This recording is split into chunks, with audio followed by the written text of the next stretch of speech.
அவ்வளோதான், மார்கழி முடிஞ்சிருச்சு. அப்புறம் எதுக்குடா நீ கலர் கோலம் அப்லோட் பண்ணுற அப்படின்னு நீங்கள் என்னை பார்த்து கேட்க வாய்ப்பு இருக்குது. பட் நான் வந்து பொங்கல் கோலம் 3 நாள் நான் என்னென்ன போட்டேன் அப்படிங்கிறத ஒன்றா சேர்த்து அப்லோட் பண்ணுறதுனால லேட் ஆகிடுச்சு. ஓகே, எப்பயும் போல் பிட்வீனில் ஒரு சின்ன இன்ட்ரோ பார்த்துட்டு வந்துடலாமா? Hey viewers, welcome back to my channel. என்ன சப்ஸ்கிரைப் பண்ணாதவங்களாம் மறக்காமல் சப்ஸ்கிரைப் பண்ணிக்கோங்க. நான் முன்னாடியே சொன்ன மாதிரி இதில் 3 நாளைக்கான கோலம் இருக்குது. பட் ஆனால் டோட்டலாக 6 கோலம் இருக்கும். எப்பட்றா அப்படின்னு எல்லாருக்கும் டவுட் இருக்கும். ஆக்சுவலாக என்னென்னா எங்கள் வீட்டில் 2 வாசல் இருக்குது. ஸோ இது 2க்கும் போடுறனால ஒரு நாளும் 2 கோலம். ஸோ டோட்டலாக 6 கோலம் இருக்கும். என்னடா இது 6 கோலம் காட்டியிருக்காங்க, ஆனால் ஒரு கோலம் கூட ஸ்டார்டிங்லேருந்து எண்டிங் வரை எப்படி போகணுன்னு காட்டலையே அப்படின்னு சொல்லி நிறைய பேருக்கு டவுட் இருக்கலாம். அது வந்து ரீசனபிள் தான். பட் ஆனால் என்ன அப்படின்னா, இது எல்லாமே ரங்கோலி கோலம் தான். இந்த 6மே ரங்கோலி தான்.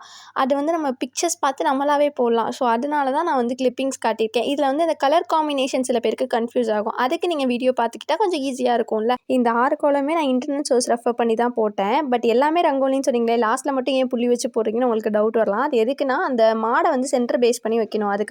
ஓகே கைஸ், உங்களுக்கு பிடிச்சிருந்தா லைக் பண்ணுங்கள். உங்கள் ஃப்ரெண்ட்ஸ்க்கெலாம் ஷேர் பண்ணி இதே மாதிரி கோலம் வரைய சொல்லுங்கள். தேங்க்ஸ் ஃபார் வாட்சிங். பாய்.